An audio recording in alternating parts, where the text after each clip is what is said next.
boa tarde. Sejam bem-vindos a mais uma edição de Mercado e Companhia. Vamos aos destaques desta segunda-feira.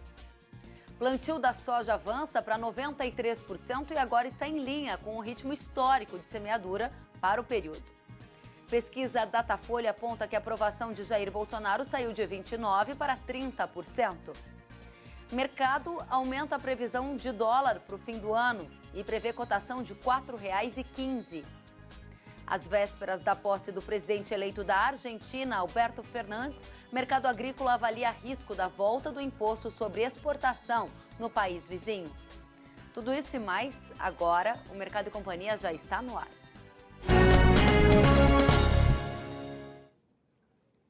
O advogado Alberto Fernandes, 60 anos, vai tomar posse amanhã no cargo de presidente da Argentina, para o qual foi eleito no primeiro turno em outubro.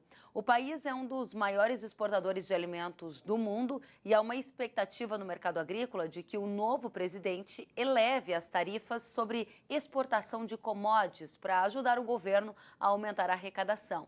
Um levantamento da RC Mercosul aponta que a área plantada na Argentina aumentou 11% desde 2015, depois que a administração de Maurício Macri, atual presidente do país, reduziu tarifas de exportação para produtos como soja, milho e trigo. A questão é saber qual vai ser a estratégia do produtor rural argentino diante do novo governo de esquerda que vai assumir o poder amanhã. Vamos até Chicago conversar com o analista de mercado da RC Mercosul, Tarso Veloso. Tarso, boa tarde. Que mudanças vocês projetam na produção agrícola da Argentina? Boa tarde, Kellen. Boa tarde a todos que nos assistem. Kellen, esse assunto dos impostos na Argentina é muito importante para o mercado internacional, porque ele vai definir exatamente qual que é a competitividade que os grãos argentinos vão ter, né, quando a gente compara com o Brasil e Estados Unidos para brigar por demanda no mercado. A gente acredita que vai ter uma mudança importante para os produtores, que eles devem fazer uma troca, devem reduzir a área plantada de milho e aumentar a área plantada de soja em busca de uma rentabilidade maior e de menores custos na Argentina. O produtor argentino, a margem dele vai se reduzir, né? Ele vai ter que pagar mais impostos, só que o peso argentino tem se desvalorizado muito frente ao dólar, o que não vai fazer com que o produtor argentino tenha que brigar por margens.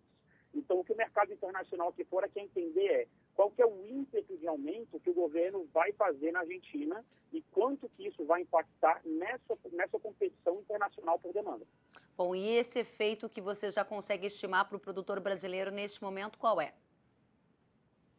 Então, para o produtor brasileiro, o que a gente vai ter que ficar muito mais preocupado aqui agora vai ser no mercado da soja, porque a gente vai ter uma competição maior com os argentinos, caso o clima deles melhore, né, e a safra deles venha cheia mesmo, a gente pode ter uma competição maior com os argentinos pelo fato de a gente vender na mesma janela que os argentinos. Então, no mercado argentino, os produtores vão ficar muito ligados em câmbio para fazerem exportações e nós acreditamos que essa mudança entre peso e essa desvalorização futura pode fazer com que o produtor argentino deixe de vender em anos antecipados e passe a vender mais ano a ano no mercado físico dele, que vai ser benéfico para os brasileiros.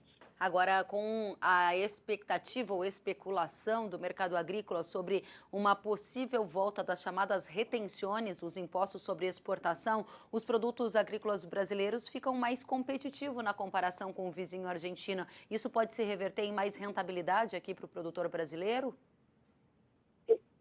Isso pode acontecer desde que o peso não continue se desvalorizando, né? O peso já se desvalorizou desde 2015 até hoje 85% em relação ao dólar.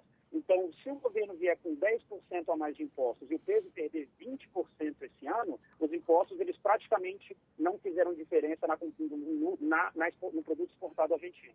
Então, assim como o Brasil, o produtor de casa, está vendo como as ofertas estão subindo por conta da desvalorização do real, essa é uma realidade para o argentino também.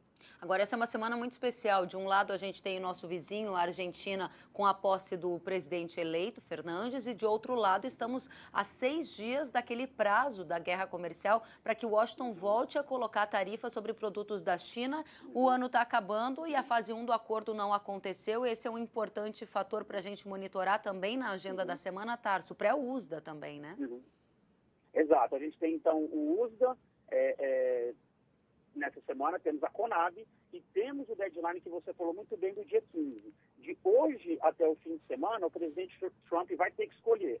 Vai ter um acordo na guerra comercial, ele vai elevar as tarifas que ele está prometendo em exportações para a China, ou simplesmente não tem acordo, não tem tarifas, e ele vai prorrogar até janeiro o crescimento dessas tarifas. Então, são 3 cenários, um muito altista e um bem baixista. E como é uma discussão política, aqui fora o pessoal está ficando um pouco mais retraído do mercado, porque realmente é uma coisa que não se prevê. É uma decisão entre 2 presidentes e o dia que eles fecharem, está fechado, vamos nessa e está resolvido. Tá certo. Agora, tratando-se ainda de Argentina, ficou muito claro que a expectativa da RC Mercosul é de que os argentinos aumentem a área de soja, diminuam a área de milho, focados prioritariamente na questão da rentabilidade, avaliando o custo de produção. A volta das retenções poderia gerar uma menor competitividade dos produtos brasileiros com a Argentina, ou seja, ficaríamos nós brasileiros mais competitivos, mas isso não significa um incremento imediato de renda para o produtor brasileiro. É só mais um fator para colocar na conta. É isso, Tarso? Exatamente. A gente fica numa boa situação nesse cenário, porque a gente vê o produtor argentino tendo que ter um custo maior de produção por uma margem menor, né? Então o produtor ele vai ter o produto para ser exportado, ele vai ter uma competitividade menor.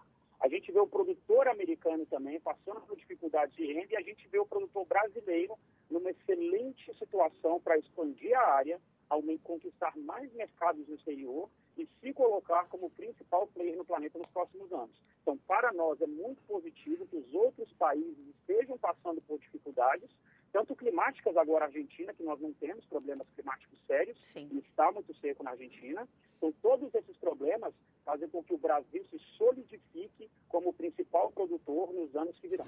A área total do milho no Brasil deve recuar 1,7% na safra 19/20 frente ao ciclo anterior, de acordo com a estimativa da consultoria Safras e Mercado. A produção estimada é de 104 milhões de toneladas, volume inferior à colheita de 107 milhões de toneladas da última temporada. A consultoria afirma que a área menor e a expectativa de redução na produtividade explicam a previsão de menor oferta do grão. Segundo a estimativa da Safras e Mercado, o Brasil deve colher 104.134.000 toneladas de milho na safra 19/20. O volume fica abaixo das mais de 107 milhões de toneladas colhidas no ciclo anterior. A consultoria indica que a área total com milho deve cair 1,7% frente à safra passada e atingir 17.691.000 hectares. Para a primeira safra do grão, a expectativa é que o país colha 24.846.000 toneladas, ante as mais de 24 milhões de toneladas do ciclo anterior. Já para a segunda safra, a estimativa aponta uma produção de 72.650.000 toneladas, abaixo das 74.434.000 toneladas colhidas na temporada anterior. E em Mato Grosso, agricultores que estocaram milho aproveitam o pico de preço para vender a produção. Vamos até Cuiabá, onde o Luiz Patroni tem mais detalhes. Boa tarde, Patroni. Boa tarde, Kellen. Boa tarde a todos que nos acompanham nessa segunda-feira. Exatamente isso, né, Kellen? É poder aproveitar a estrutura que muitos agricultores, né, possuem nas fazendas para justamente conseguir melhores preços numa época em que a oferta é escassa, claro, e a demanda contínua. É isso que está acontecendo, por exemplo, na região ali de Jaciara, mais ao sudeste aqui de Mato Grosso. Os agricultores ali, Kellen, viram os preços médios da região saltarem cerca de 15% isso em apenas um mês. Na comparação com o ano passado, a diferença é de mais de 30%. Isso estou falando em média, porque quando a gente pega caso a caso, tem produtores que viram uma oportunidade muito acima desses percentuais que eu bem comentei. Quem registrou tudo isso foi o repórter Pedro Silvestre e a gente acompanha a reportagem agora.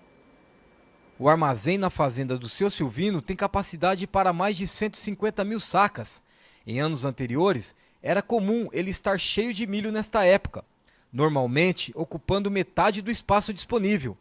Desta vez, no entanto, a realidade é outra. Restam apenas 140 toneladas, pouco mais de 2.300 sacas, um reflexo da alta demanda pelo cereal.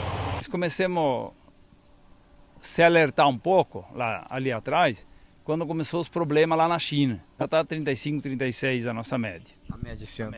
Vai parar por aí porque não tem mais no silo, resta poucas cargas. Se tivesse, vendia. Ah, sim, vendia. Com bastante milho estocado no armazém, Rogério também tem recebido ofertas generosas pelo cereal. R$ 40 a saca e sem descontos de grãos avariados. Com isso, viu o preço médio de venda da produção dele ultrapassar os R$ 36 a saca. Para aproveitar a demanda aquecida e a escassez no mercado, adotou como estratégia a cautela nas vendas. Guardou cerca de 2.000 toneladas do grão para vender só em janeiro, na tentativa de alcançar patamares ainda maiores. Cada semana, cada que passa, o preço sobe mais um pouco. Então, justamente isso, é a demanda que está levando aí, demanda com escassez de produto que leva a esse aumento aí rapidamente. Chegando aí, eu acho que vai bater o preço que tivemos lá, acho que foi 2017 que tivemos aqueles altos preços, né, do milho, que o milho atingiu aqui na nossa região, R$ 42 o saco. Apesar do bom momento, quando o assunto é o mercado futuro, os dois agricultores mostram-se mais reticentes. As trader está falando em 25 e milho a 25 é baixo, é muito baixo. Então, se nós produzir 90 sacos por hectare, porque alguém colhe 140. Mas isso é coisa meio rara, são poucos. Nós não podemos mais investir. 90 sacos já é o custo. Então nós colhe lá 100, 120, colhe essas mixarias. Sobra bem pouquinho. O custo é muito alto. Semente subiu demais nos últimos anos. Eu não acredito num aumento expressivo na área de milho, pode até ter uma diminuição. Porque teve muitas áreas que o pessoal não conseguiu plantar no período correto, né? Então a gente não sabe também se a chuva vai continuar na safra e podendo ter uma safra normal de colheita, um plantio antecipado de novo de milho. Então isso aí vai influenciar muito na formação do preço futuro. Muito bem, Kellen, só para a gente pontuar aqui, né, como é que está o cenário hoje aqui em Mato Grosso, com base nas estimativas e no acompanhamento feito pelo Instituto Mato Grossense de Economia Agropecuária, né, o IMEA, dessa safra, né, que foi colhida, segunda safra que foi colhida, então, essa que os produtores estão vendendo, 95% já foram comercializados pelos agricultores, restando aí algo em torno de 1,5 milhão de toneladas, aproximadamente isso o último levantamento do IMEA mostrou. Com relação à próxima safra, 44% aí já foram comercializados, a comercialização, inclusive, está mais adiantada do que em anos anteriores. Kellen. Pesquisa do Instituto Datafolha, divulgada ontem, indica que a aprovação do governo de Jair Bolsonaro foi de 29% para 30% em comparação com o último levantamento feito em agosto. Já a reprovação variou de 38% para 36%. Veja os detalhes. Em abril, 32% dos entrevistados consideravam o governo Bolsonaro ótimo ou bom. Depois o índice foi para 33% em julho, 29% em agosto e agora 30%. Aqueles que consideravam o governo regular eram 33% em abril, 31% em julho, 30% em agosto e agora são 32%. Em abril, 30% dos entrevistados avaliavam o governo como ruim ou péssimo. Em julho, 33%, agosto, 38%. Em dezembro, o índice foi para 36%. Não souberam responder 4% em abril, 2% em julho e também em agosto. E agora, 1%.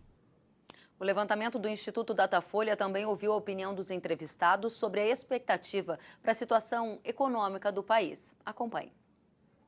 Em agosto, 40% dos entrevistados consideravam que a situação econômica do país ia melhorar. Agora foi para 43%. Aqueles que consideravam que a economia ia ficar como estavam eram 31%, índice que se manteve agora em dezembro. 26% acreditavam que a situação econômica ia piorar. Agora são 24%. Não souberam responder 3% em agosto e agora 2%. A pesquisa foi realizada nos dias 5 e 6 de dezembro, com 2.948 pessoas em 176 cidades. A margem de erro é de 2 pontos percentuais para mais ou para menos. O nível de confiança da pesquisa é de 95%. Isso quer dizer que há uma probabilidade de 95% dos resultados mostrarem a realidade.